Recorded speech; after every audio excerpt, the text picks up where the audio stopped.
This podcast is for support and inspiration only. It is not medical advice. Always talk to your doctor or care team about what's right for you. When I was upset, what would make me so happy was running home, putting on a Disney movie, and getting pizza or fast food. So I related food to happiness. There were times where I'm like, I can't do this. I'm gonna try dieting on my own again because I can't do this. I'm gonna regret it. I'm gonna start crying.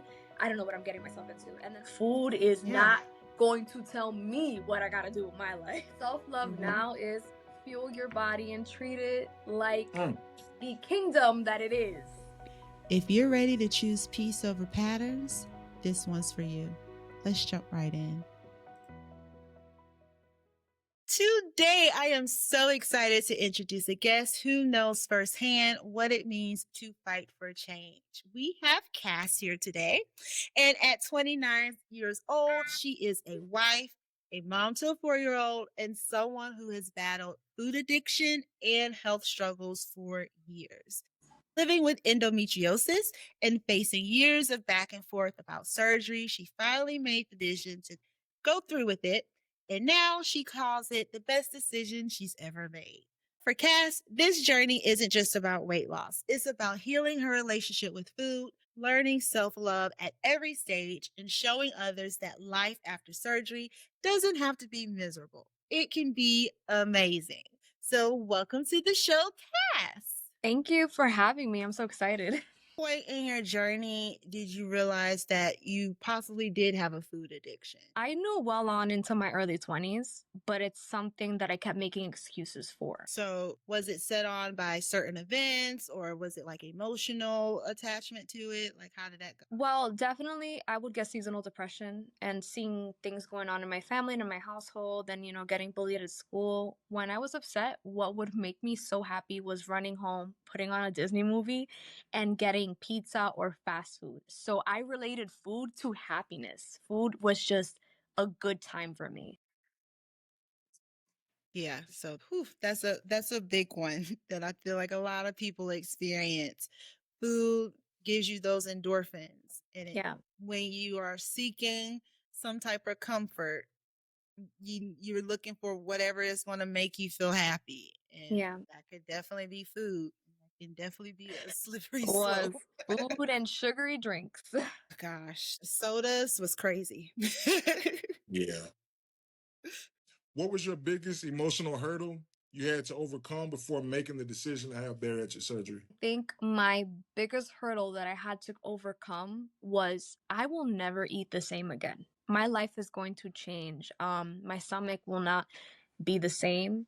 And that didn't necessarily have to mean a bad thing, but for me, my connection with food was just so unhealthy that it was shattering to know that. And it was like, am I capable of living happily? And then that's when I realized, oh my God, food is controlling me.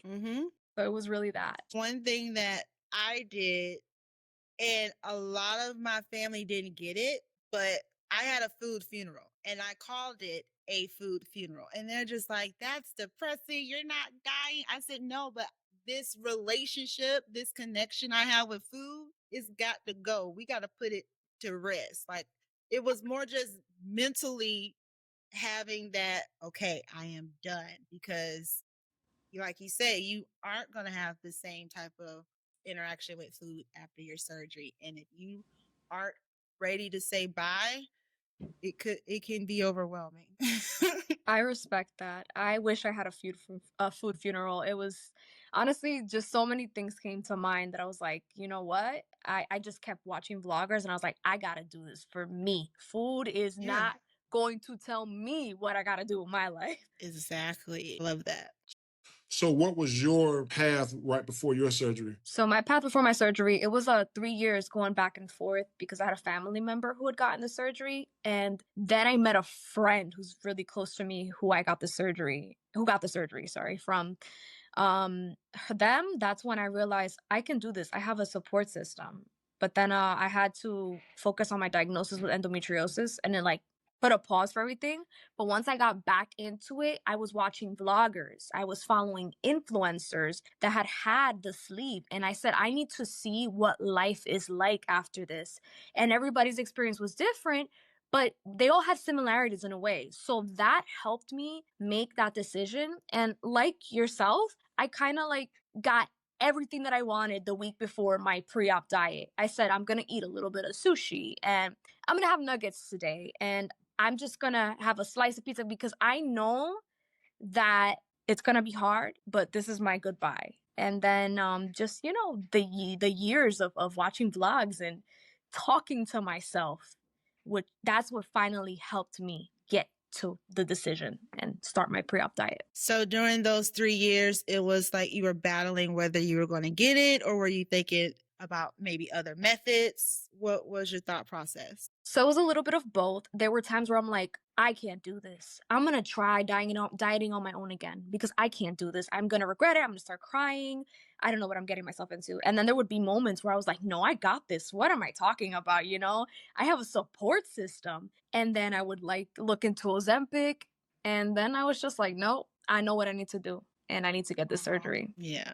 Because if you think about all the things that you're not going to be able to do or you're not going to be able to have in surgery, you might not be able to have candy anymore, but you're able to get up and move and play with your little baby and go on roller coasters and all those other experiences that you gain. You have to kind of outweigh or see if it outweighs what you're losing. Because Definitely. it's just food. It's just food, y'all. It's just food. Yeah. Getting those experiences and getting to live again was definitely worth it. And you know what? If I gotta have one piece of candy on my birthday or Halloween, Your birthday. Go ahead. Have your candy. but there's definitely a life. There's definitely life to live. Like, I feel like everything will be okay. So how has your self-perception changed throughout the journey? My self-perception has changed drastically. There are still moments where I see myself and I'm like, oh, the loose skin. I wish I looked a little better. I wish I would have done this years ago.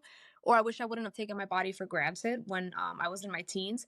But it's changed so much because I look at myself and I'm like, you need to take care of yourself. Like, you have to show yourself that you love yourself by taking care of yourself. And there's a little one looking at me. So my perspective on life has just changed it so much drastically. It's insane. Self-love before surgery was shopping. I'm going to buy myself this bag and this makeup.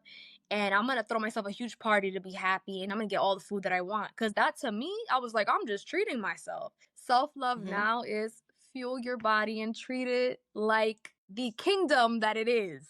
Because, you only get one body. And if you don't treat it well, it's over for you. Yeah, that's something I feel like, especially as moms, we forget because we're just in go mode and we're just trying to get the next thing done and the list and the kids and everything, that it doesn't even dawn on you that your body is something that you need to take care of. You are something that you need to take care of.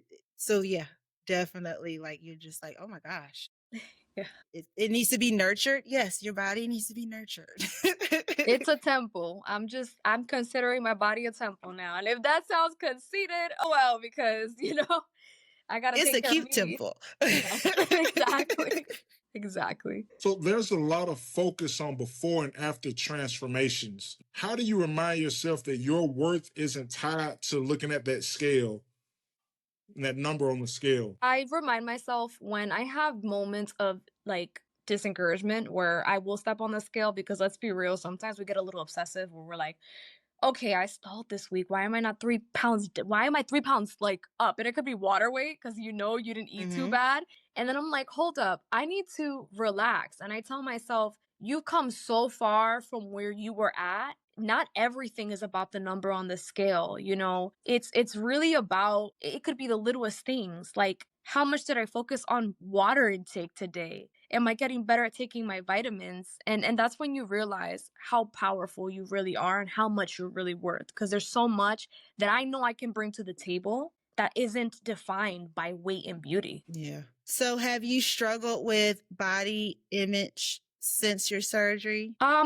So far there have been some moments where I usually ignore it because I'm on the go, I'm a mom. But when I look in the mirror, I'm like, oh wow, am I gonna have to get skin removal?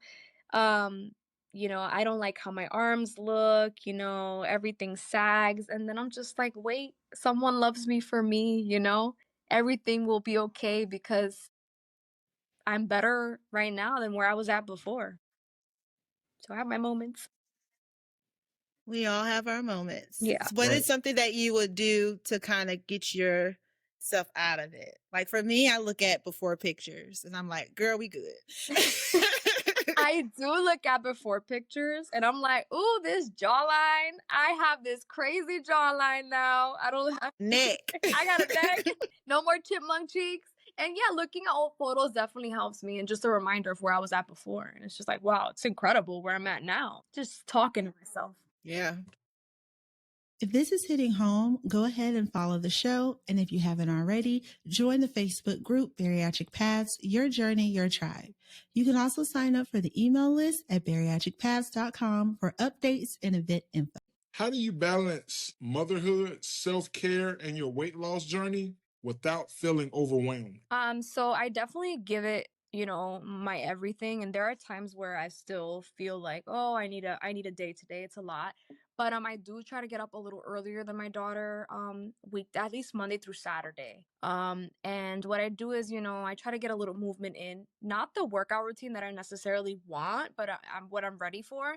And then I start with my shake and my multivitamins, and I take a shower before her because, once she's up, everything's about her. Mommy this, mommy that. So I do get my day started a little bit before her, and she sleeps a really long amount of time. This girl could go from like 9 to 10 hours. So I go to sleep Lucky. just a little bit. Yeah. I go to sleep about an hour after her. So I have that Netflix time, or I have that time to just reflect on my day and like, what I could do better. So, I just try to keep a routine at least 6 days a week. And that's how I've been doing so far. Have you ever hit a point where you felt stuck or overwhelmed? Stuck or overwhelmed, post bariatric surgery, not necessarily. I think training so far, because it could happen in the future, but so far not necessarily, because I think I've trained myself so much and just prepared myself so much where when it comes to food and like, my protein and water, if I have a day where I can't get everything in, I don't beat myself up about it because I know there's only so much I can do. I'm human, and I just, start fresh the next day. Let me start earlier and work on my water today. The only thing I've really felt upset about a little bit was the hair loss, but so far so good. I know Okay. that's a possibility down the road, but And I hear it grows back. No one's permanently bald from this. So you have such beautiful hair. I'm sure it'll come thank you. Thank back you. nice and curly. I do have Yeah. a question for both of y'all. Okay. Did you take the supplements for hair, the supplements that I promote take collagen. collagen? I Yes, take I inhale collagen. I take too much, I feel like sometimes, but yeah, I have the collagen gummies. I take the collagen supplements, and I'll put some collagen powder in my little coffee in the morning, like because the skin too. So it's like for skin, hair, like all of that. Personally, that's what I do. I don't know if it works or not, but I take it. I have not tried collagen yet. I need to. There's just so much that I'm like, oh, I gotta take this and that. But I Hmm. was trying the Mary Ruth Organics. I don't know if you guys have heard of it. It's like a liquid. Yeah. I felt like it was reducing the shedding at first, but then I had like a last week I had a moment where I cried a little bit for the first time ever since surgery, and I'm like, oh my god, I see bald spots like when I pick up my hair, and then I was Hmm. like, stop crying, it's okay. So I've tried that, and I'm just starting Berry Life, the hair, skin, and nails pills. So I got to give that a little bit of time, but that's about it. Were you prepared to lose your hair? I thought I was like with the food, because I was prepared with the food, but I was just like, when I actually started to see the amount of shedding when I would pull my hair back and I would see my scalp, I was like, I don't think I realized how much this was gonna hit me. But I'm okay now. That was just last week was a hard week. Wear a hat. I'm just joking. I have plenty. So, speaking of already with the hair loss, what other setbacks have you kind of experienced when along the way since your surgery? Getting enough nourishment, I think that we could tell ourselves, oh yeah, we'll just make sure we drink a lot of protein and get everything in. Sometimes you will have days, like people who haven't had bariatric surgery, you're just fuller than other days. And you're like, whoa, I didn't drink enough protein today. Is that going to affect me, my nourishment and my vitamin intake, my hair, my skin? So I do struggle sometimes. Like I've had setbacks with that where I'm like, wow, these past 3, 4, 5 days, I don't know what happened. I just really tried to get everything in and vitamins included, and I couldn't. And that's okay, you know. Yeah, because you're still early on. Yeah. So as you continue to heal, it'll get easier. Yeah. It will get better. And time flies, so. Especially with a 4-year-old. Oh, yeah. So how do you give yourself grace when it gets busy and everything isn't perfect? Because life isn't perfect. So what helps you kind of just give yourself that grace? I talk to God. I've been turning to him so much more. I think I took him a lot for granted when I was younger. And I tell him, take away this feeling that I have and give me the strength that I need, because I know that tomorrow will be a better day and I know everything happens for a reason. You're always with me. And then I look at my daughter and I'm like, she needs a role model, and mommy has to, be a little more easy on herself. So that has helped me so much. I love that. Thank you. Sorry, got a little emotional. It's okay. This is a judgment-free zone. Yes. What's one thing you've learned about progress over perfection in this journey? Progress over perfection is back to what I said earlier, not looking at the scale. It's really like, look at the little things you accomplished today. What did my surgery give me? That it's not really looking like the big picture. It's like, what did I do today? I climbed up a ladder and threw myself down a slide in a kids park. Oh, I could have never last year. I didn't even fit in the kid roller coaster last year. Yeah, absolutely not. You're the one that's like sitting on the side holding everyone's bag and Yes. coats and saying, taking the pictures, right? Yes, exactly. I stopped taking photos of myself. So it's like the little non-scale victories. I really think that, that's where the progress is at. You want to know a non-scale victory that I got literally last night? And this might sound weird. I was in bed and I was rubbing my knee. Y'all, I have pointy knees. I did not know my knees were pointy. I was like, did I get bit? Like, I thought it was like I had got like a bug That's bite. I'm that, like, wait a minute, that's my knee that's not that knee round? bone. Like, that's a kneecap. I got a kneecap, y'all. Oh, it is so funny. I was just like, that's crazy. 33 years old, I'm finally finding my knees. Right? That's how I felt when I was I was taking a photo and I was like, oh, those are some long fingers. Everything's so chunky when you gain weight. I got some long Yes. fingers for a short. I'm only 5 feet tall. I love it. Yeah, it's the little things. What is one piece of advice you would give someone who's struggling with self-love? I would say, if you are into religion, definitely talk to God, because sometimes not everybody has a support system. If you're able to have a support system, especially in the bariatric community, I recommend it so much because it has been so helpful to me. And, you know, journal, write down how you feel. And when you feel whatever you feel, whether it's the bad things or the good things, allow yourself to go through those feelings, feel everything.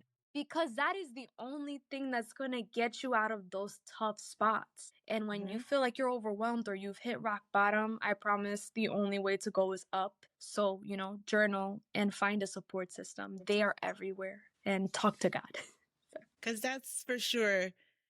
It's not just about weight. Like, you are going to literally, if you do it right, other things are going to be addressed. Your mental, your spiritual, all of that has to come together for this to really become like a lifestyle change. And it sounds Exactly. like you are doing the work that you need to do. And that is so awesome. I know your little girl is probably, even if she doesn't really know, she knows. And she's proud of mommy too, because now when she goes to the park, mommy can get on a swing with her. And that's fun. Thank You you. can have fun with her now. It's exciting. It's just everything. You might be tired though. Like, she's Yeah, a gonna little. wear you out. Yeah, she does a great job of that. Who needs the gym? But yeah, so many blessings have come my way and I feel like I'm getting my life back. And it's hard, but it's a great decision that I made. Are you gonna have another one? I know I'm I getting in your do. business now. No, you're good. So I do want one more. My family was like, "Oh, why would you get the surgery?" And I'm like, "Well, I told my grandmother, I'm 5 feet tall, 225 pounds. I'm so small, right? So at 224 pounds, I don't want to put pregnancy weight on top. If I lose 80 to 100 pounds and I work on my relationship with food, I will be okay. Gaining 15 pounds from pregnancy weight is not going to kill me. Not when I was Mm, already at a weight that was killing me. So yeah. I think I want one more. I wanted three, but it's a crazy economy. So Yeah, in the we can't future, afford 3 no more. maybe I 2 years. went 5. I let that go real quick. Yeah. Maybe 2 years down the road, I'll have one more and, or let it be what God allows. Well, when you do come back, because I'm dying to know how it is to get pregnant after surgery. I will. I will. I'll definitely. It'll be our first bariatric paths baby. Yes. Oh, that would be so funny and awesome. I would love that. I will definitely Jesse come would back. make sure the baby has a shirt. Yeah. Yeah. No, Love it it. won't be a shirt. It'll be a onesie. Yeah, Adorable. That's gonna be his park onesie. His or her. And the burp cloth. Yes. Oh, see, the merch is coming, you guys. We're getting all kinds of ideas already. I'm excited.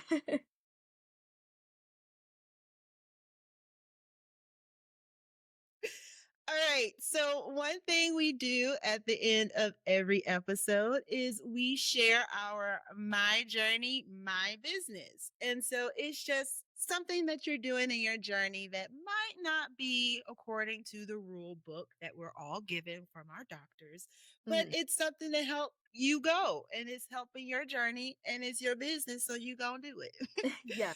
So what would you like to share as your my journey, my business moment? So this is so funny because it's definitely about my business. So, people suffer from constipation. Like nobody talks about that often. Like Yeah. constipation is a pain in the butt because it can affect your headaches, your mood, everything. And I have IBS. I have irritable bowel syndrome that's, related to my endometriosis.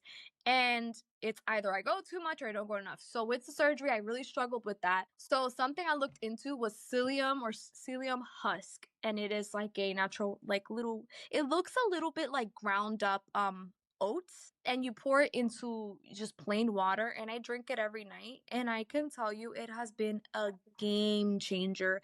Finding things that are a little more on the natural side to help with my digestion. So that is just, I guess, advice that I look into it. Obviously, I speak to your doctor first, but it's done wonders for me. And yeah, just working on my digestive system. You gotta go.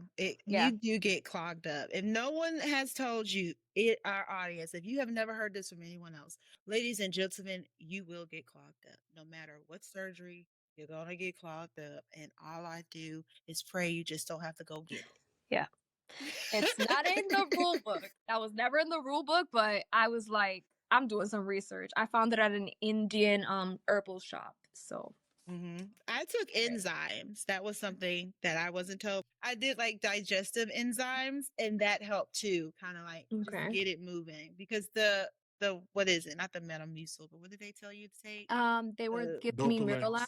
yeah, the Docalex. I was drinking that like water. Like it Me did nothing. It was just it Yeah, did nothing. I did that at the I was using beginning, way too much of that. It and then never it helped. would send me to the bathroom, but then it would give me the runs, and I was like, I would be outside, and I'm like, I have to find the bathroom, and I would turn pale, and I was like, I don't like this feeling. I don't want to Mm-hmm. take this anymore.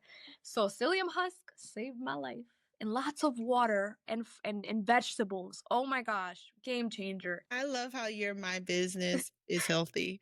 I think Thank that's you. the first time we've had a healthy my journey, my business. I'm very blunt. I try to say things in the most appropriate way possible, but you gotta be blunt. These are just things you're gonna face, after But it's surgery. something that it really isn't talked about. It's not. But now that I've gone through this journey and I've had other people like in my circle start, That's one of the first questions I get within the first 3 weeks is, what are you doing about going to the bathroom? Like, I'm like, oh yeah, that happens. Oh, I Yeah. forgot. No one told you? My bad. Like, yeah, you're gonna get clogged up. Yeah. So where can people find you if they want to follow you on your journey? So on TikTok, I am Kass.vsg. That's KASS.VSG. And on Instagram, I am Life with Kass. That's LYFE with KASS.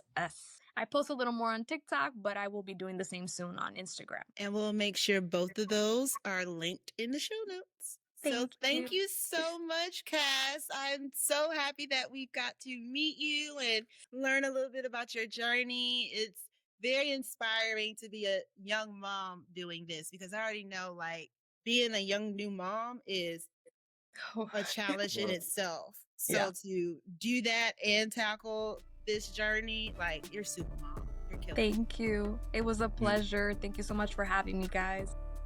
Yes, ma'am. Before you go, make sure to subscribe and hit the like button and share this with someone walking their own path. Join the Facebook group Bariatric Paths, Your Journey, Your Tribe, and sign up at bariatricpaths.com to get all the details on upcoming events, support, and more. We're in this together. Go out there and crush it. This podcast is for support and inspiration only. It is not medical advice. Always talk to your doctor or care team about what's right for you.